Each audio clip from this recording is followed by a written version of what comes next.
Sweet ബോളിയും പായസം ഇഷ്ടമാണോ നിങ്ങൾക്ക്? അപ്പോൾ ഇന്നത്തെ നമ്മുടെ റെസിപ്പി ഓണം സ്പെഷ്യലായിട്ട് ബോളിയാണ്. അതിന് വേണ്ടിയിട്ട് അരക്കപ്പ് കടലപ്പരിപ്പ് തലേന്ന് വെള്ളത്തിട്ട് കുതിർത്തതിന് ശേഷം കുക്കറിലേക്ക് ഇട്ട് പാകത്തിന് വെള്ളം ഒഴിച്ച് നന്നായിട്ട് വേവിച്ചെടുത്ത് മാറ്റി വയ്ക്കാം.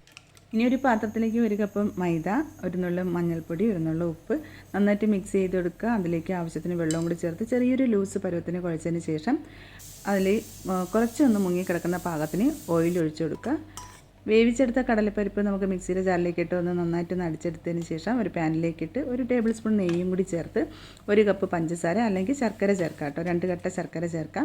ഇതിലേക്ക് കുറച്ച് ഏലക്കപ്പൊടിയും കൂടി ചേർത്ത് നന്നായിട്ട് വരട്ടിയെടുത്ത് വയ്ക്കാം.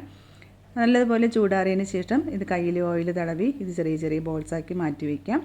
ഇനി നമ്മൾ കുഴച്ചെടുത്ത മൈദമാവിൽ നിന്നും കുറച്ചെടുക്കുക. അത് ചെറുതായിട്ടൊന്ന് പരത്തിയതിന് ശേഷം നമ്മൾ കടലമാവ് ഇതിലേക്ക് വെച്ച് ഫില്ലിങ് പുറത്ത് പോകാത്ത രീതിയിൽ നന്നായിട്ട് കവർ ചെയ്തതിന് ശേഷം അരിപ്പൊടിയിൽ മുക്കി നമ്മൾ ചപ്പാത്തിക്ക് പരത്തും പോലെ നന്നായിട്ടൊന്ന് പരത്തിയെടുക്കുക.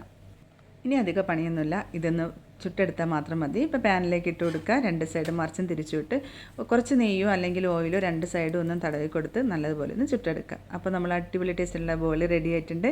നല്ല പാൽപ്പായസത്തിൻ്റെ കൂടെയോ അല്ലെങ്കിൽ സേമിയ പായസത്തിൻ്റെ കൂടെയോ കഴിക്കാൻ സൂപ്പർ ടേസ്റ്റാണ്. അപ്പോൾ ഇത്തവണത്തെ ഓണത്തിന് എല്ലാവരും ട്രൈ ചെയ്ത് നോക്കുക. താങ്ക്